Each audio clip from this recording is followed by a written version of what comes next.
अब देखिए बेटा, वाहित मल के बाद अगला जो आपको तैयार करना है वो तैयार करना है बेटा बायोगैस के विषय में। किसके विषय में बेटा? बायोगैस के विषय में आपको स्टडी कर लेना है कि बायोगैस क्या होती है।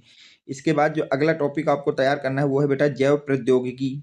जैव प्रौद्योगिकी के विषय में आपको पढ़ लेना है, यहाँ से भी बहुत ज़्यादा क्वेश्चन बनाए जाते हैं बेटा, जैव प्रौद्योगिकी। इसके बाद जो आपको अगला टॉपिक तैयार करना है वो तैयार करना है बेटा पीसीआर तथा डीएनए लाइगेज। पीसीआर तथा डीएनए लाइगेज, इसके विषय में आपको पढ़ के चलना है बेटा। इसके बाद नेक्स्ट जो टॉपिक होगा वो आपके पास होगा बेटा प्लाज्मीडस। किसके विषय में पढ़ लेना है बेटा? प्लाज्मीडस के विषय में आपको पढ़ के जाना है। अगला जो टॉपिक होगा टॉपिक नंबर 45 वो है आपका प्लाज्मीडस के विषय में पढ़ के जाना है। इसको मोस्ट इंपॉर्टेंट कर लीजिए बेटा, यहाँ से क्वेश्चन जरूर जरूर हर साल बोर्ड पेपर में पूछा जाता है। इसके बाद जो अगला टॉपिक आपको तैयार करना है वो है जीनी अभियांत्रिकी। जीनी अभियांत्रिकी क्या है, यहाँ से आपका एक टॉपिक जरूर पूछा जाएगा बेटा क्वेश्चन, इसको भी आप तैयार कर लीजिएगा।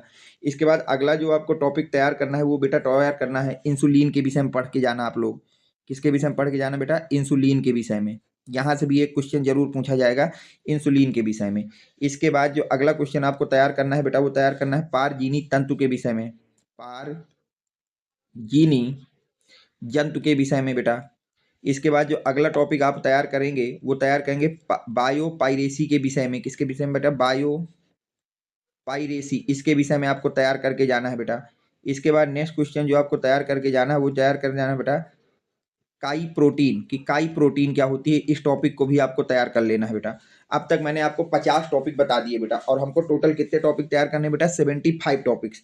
तो अगला टॉपिक जो आप तैयार करेंगे बेटा वो तैयार करेंगे समष्टि समष्टि और समुदाय के विषय में आपको पढ़ लेना है। किसके विषय में? समष्टि और समुदाय। यहाँ से इस टॉपिक को भी आपको तैयार कर लेना है।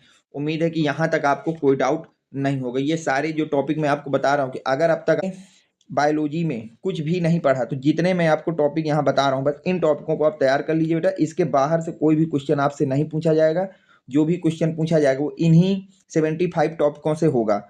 यहाँ तक हो गया। अब देखिए इसके बाद आपको क्या तैयार करना है उसकी बात हम लोग कर लेते हैं। यहाँ तक आपको कोई डाउट नहीं होना चाहिए। अब देखिए बेटा अगला टॉपिक जो है वो आपको तैयार करना है 52। वो है बेटा सहोपकारिता। किसके विषय में आपको पढ़ना है बेटा? सहोपकारिता, इसके विषय में आपको तैयार कर लेना है बेटा। इसके बाद आपको जो नेक्स्ट टॉपिक तैयार करना है बेटा वो है टॉपिक नंबर 53 परभक्षी। कि परभक्षी क्या होता है इसको आपको तैयार कर लेना है बेटा, परभक्षी के विषय में पढ़ लेना। इसके बाद आप लोग पढ़ लेंगे बेटा प्रतिस्पर्धा के विषय में आपको पढ़ के जाना है। यहाँ से भी टॉपिक बहुत ज़्यादा क्वेश्चन बनाए जाते हैं बेटा। जो भी टॉपिक